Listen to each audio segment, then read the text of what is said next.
About to go. Attendant holding up the tail there of Duke Spirit. They're off and they're racing. Gardamula was the last to leave and dropping straight back with it as well as Rockfest. First to get going is another of the newcomers in Duke Spirit, who's going to lead early but now be taken on around the outside by So Much Serenity, who sails straight to the lead. So Much Serenity by a length when they get going over Duke Spirit. 3/4 of a length away then Jimmy Angel parked outside. Another of the debutantes in Bridgeport, who's up there handily placed, travelling fourth in front of I'm Genevieve. It's a compact affair. Rockfest hooked out 3-4 deep now, following Jimmy Angel down the side, and back a last of all, a length and a half away, Guard the Moolah coming to the home turn. 500 left to run. Down on the inside, the leader is So Much Serenity, had pace to burn. So Much Serenity got a nice breather mid-race, snuck away by 2 Jimmy Angel. Here comes Rockfest though. Rockfest is launching. Bridgeport further back now, being fully tested. I'm Genevieve headed the remainder, but Rockfest sprints clear down to the 200, shot away by 4 very quickly. I'm Genevieve, Jimmy Angel, followed then by So Much Serenity. The further they go, the further this increases the margin, and this has been a very, very auspicious debut. It's won by nearly 6 Rockfest over I'm Genevieve, Jimmy Angel third, followed then by So Much Serenity. Back behind those then Guard the Moolah. Further back in the field when they'd pulled up is Duke Spirit, and dropping out to finish near enough to last is Bridgeport. Too good for them there. Trialled terrific Rockfest. And Clint Johnston Porter there took hold, dropped it out the back in a field reduced, of course, with those scratchings. Found the back of one to track down the side of the course. And when he let it go, it found a gear or two very quickly. They were no match for this brother to Red Sun Sensation, a Group 3 winner out of this Mare Society gal who's produced a few. Rockfest delivers in very, very impressive fashion over I'm Genevieve, a distant third Jimmy Angel from So Much Serenity. Rockfest for Pierce Racing, O.J. Hubber, the Volleyball Syndicate, along with C. Salt, A. Gotti, G. Smith, and also Mrs. A.J. O'Brien, Madames Allsop, Salmuri, Peterson, Nile, Prinzio, Travers, Matafari, and Keegan, Smith and Barbato.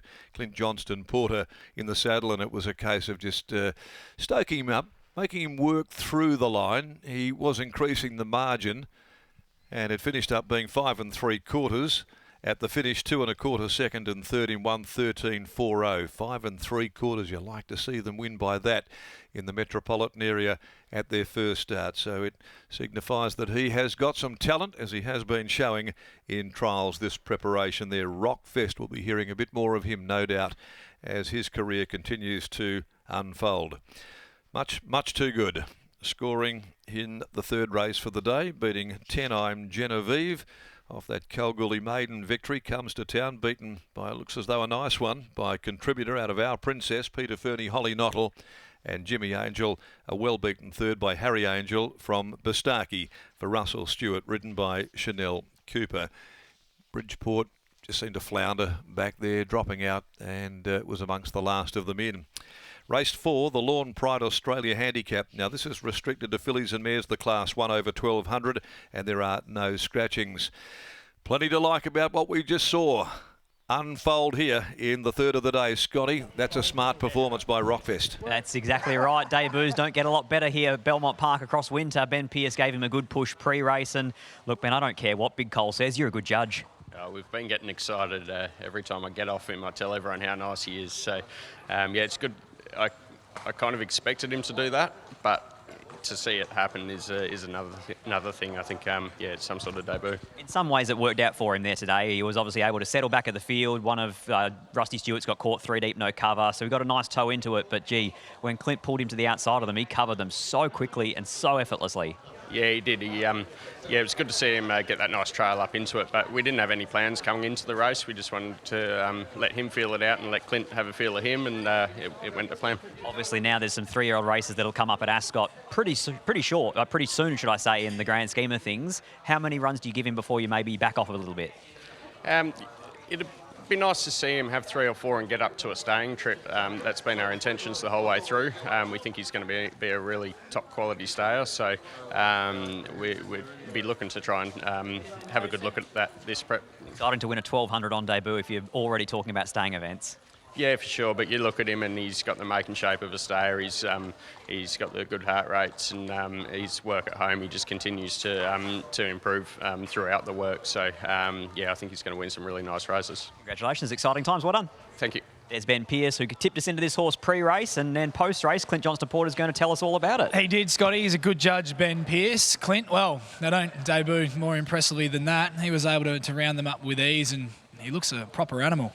Yeah, look, it's not often I get excited about, like me and the trainer get excited at the same time. And before I trialled him, Ben said was frothing over this horse, thought it was going to be like his #1 horse. And look, I went out, trialled it, he gave me an awesome feel. I come in and I said, I think you're not far off here. And look, to be honest, the only way I was getting him beat is if I could get held up. Ben did suggest pre-race that he is a horse that is only going to keep improving as he gets out over further and gets some ground in time. He's just got this lovely big striding action on him, and you'd have to suggest off that performance today and how easy it was, he's right on the money. Yeah, definitely. Look, he's going to get further. He's bred for further. And we were talking before the race. We said it's not many good stayers you see that haven't won over a short trip before, and that sort of makes some good stayers, I think. So hopefully that's the start to his great campaign. How did he handle his first trip to the races? Did he tick every box in terms of how he went about things from a professional sense? Yeah, look, he's still a bit arrogant and that, and that could also do with Ben spoiled in him a little bit, knowing he's a bit fast. But look, he does everything right, jumps, travels. He pretty much is the perfect horse for me. What was the wash-up from Pearl King's return in the opener? Yeah, look, he was a little bit disappointing, but he's also another horse that's going to get further. He's so raw and new to it all, so he's probably still working it out, but I also think he's a very nice horse. Well, this one looks a proper animal, Clint, and a nice horse to be teaming up with for the future. Well done on the win. Thank you. Clint Johnston-Porter, Dan and Ben Pearce, and a horse's name to remember, Rockfest, wins on debut in the Morley Growers Market Handicap. 8, 10, 1 and 11 in the third at Belmont Park.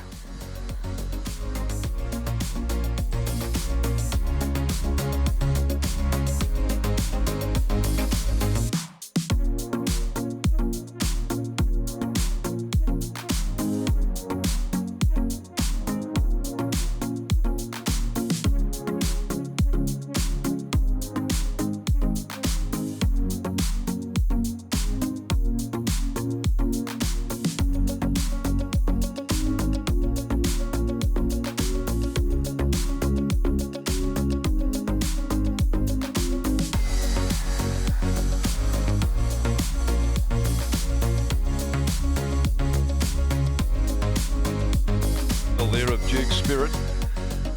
They're off and they're racing. Garthamula was the last to leave and dropping straight back with it as well as Rockfest. First to get going is another of the newcomers in Duke Spirit, who's going to lead early but now be taken on around the outside by So Much Serenity, who sails straight to the lead. So Much Serenity by a length when they get going over Duke Spirit. 3/4 of a length away then Jimmy Angel parked out